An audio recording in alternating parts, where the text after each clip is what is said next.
BRS MLC కవిత కొన్ని hot comments చేశారు. చిట్చాట్లో మాట్లాడుతూ కాంగ్రెస్ పార్టీ పైన కానీ సొంత పార్టీకి సంబంధించిన అంశాలపైన మాట్లాడడం జరిగింది. దీనికి సంబంధించి స్పందించేందుకు మనతో జడ్చర్ల ఎమ్మెల్యే అనిరుద్ రెడ్డి ఉన్నారు. అనిరుద్ రెడ్డితో మాట్లాడదాం. అనిరుద్ రెడ్డి గారు చెప్పండి, ఇప్పుడు కవిత కొన్ని హాట్ కామెంట్స్ చేయడం జరిగింది. కాంగ్రెస్ పార్టీ బీజేపీ రెండు కూడా ఒకటే అని చెప్పేసి, ఎప్పటికైనా ఇవి రెండు ఒకటే నేషనల్ పార్టీలు, తెలంగాణకు వీటి వల్ల ఎలాంటి ఒరిగే అవకాశం ఉండదని చెప్పేసి కామెంట్ చేశారు. తెలంగాణ ఇచ్చిందే కాంగ్రెస్ పార్టీ, తెలంగాణ వచ్చిందే కాంగ్రెస్ పార్టీ వల్ల.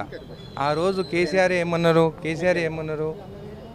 ఏమన్నాడు, కాంగ్రెస్ పార్టీ లేకునుంటే తెలంగాణ రాదని కేసీఆర్ గారు. ఈరోజు ఆమె వ్యాఖ్యలు ఎట్లా చేయగలుగుతుంది? ఈరోజు ఆమె చిట్చాట్లో కూడా చెప్పడం జరిగింది, బీఆర్ఎస్ బీజేపీ ఒకటే అని. మొన్న ఎంపీ ఎలక్షన్లో ఇప్పుడు ఎందుకు మాట్లాడలేదు? ఎంపీ ఎలక్షన్స్ అప్పుడు బీఆర్ఎస్ వాళ్ళందరూ బీజేపీకి చేస్తేనే కదా వాళ్ళు ఎంపీలు గెలిచిండ్రు, మళ్ళీ వీళ్ళు ఒక్కటే ఎందుకు గెలవలేదు?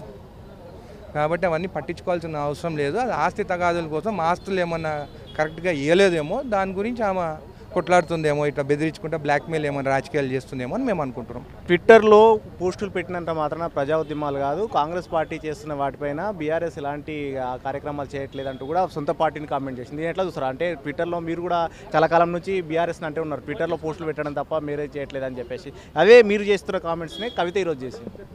చేస్తుంది ఆమె సొంత తగాదాల కోసం. మేము ఏదో మాట్లాడింటారు ట్విట్టర్ గురించి, కానీ ట్విట్టర్ గురించి ఏదంటే ఇన్ఫర్మేషన్ పబ్లిక్ పోవాలంటే కూడా మా ద్వారా కూడా సోషల్ మీడియా ద్వారా కొంతమంది ఇస్తుంటారు. కొంతమంది ఓన్లీ సోషల్ మీడియాలో ఉంటారు, బయటికి రాగానే రాజకీయ నాయకులు ఉన్నారు, ఓన్లీ సోషల్ మీడియాలో వీడియోలు పెట్టుకొని మేము నాయకులు అనుకుంటాం. కొంతమంది ప్రజల్లోకి పోతుంటారు, వాళ్ళు నాయకుల్లాగా ప్రజల్లో ఉంటారు. సో ఇట్లాంటి వాటికి మనం కమెంట్ చేయాల్సిన అవసరం లేదు. ఆమె తగాదాలు ఏమో ఇంట్లోనేయో దాని గురించి ఇవన్నీ బయట పెడుతుంది. అది కూడా వాళ్ళ తండ్రి లేకుంటే అసలు కవిత ఎవరు? ఎంపీగా ఓడిపోయింది కదా రెండోసారి, అప్పుడు గవర్నమెంట్ ఉన్నప్పుడే కదా ఓడిపోయింది. సెకండ్ టైం ఓడిపోయిన తర్వాత మళ్ళీ ఎమ్మెల్సీ ఎవరు ఇచ్చిండ్రు ఆమెకి?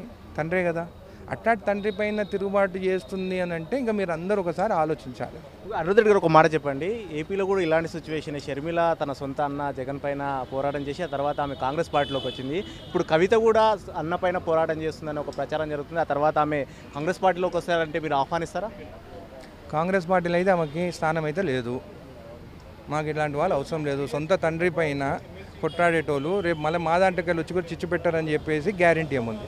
ఎందుకు అంటే ఒక అపోజిషన్కి సంబంధించిన వ్యక్తిని మీ పార్టీలోకి వస్తామంటే ఎందుకు మీరు వద్దంటారు? నేను స్టార్టింగ్ నుంచి ఎమ్మెల్యే అయినప్పటి నుండి జడ్చాలు కూడా ఒకటే అంటున్నాను, టీఆర్ఎస్ వాళ్ళు మా పార్టీలోకి వద్దని అంటున్నాను. నేను అదే స్టాండ్ పైన ఉన్నాను, ఇప్పుడు అదే స్టాండ్ పైన ఉన్నాను. మాకెందుకు?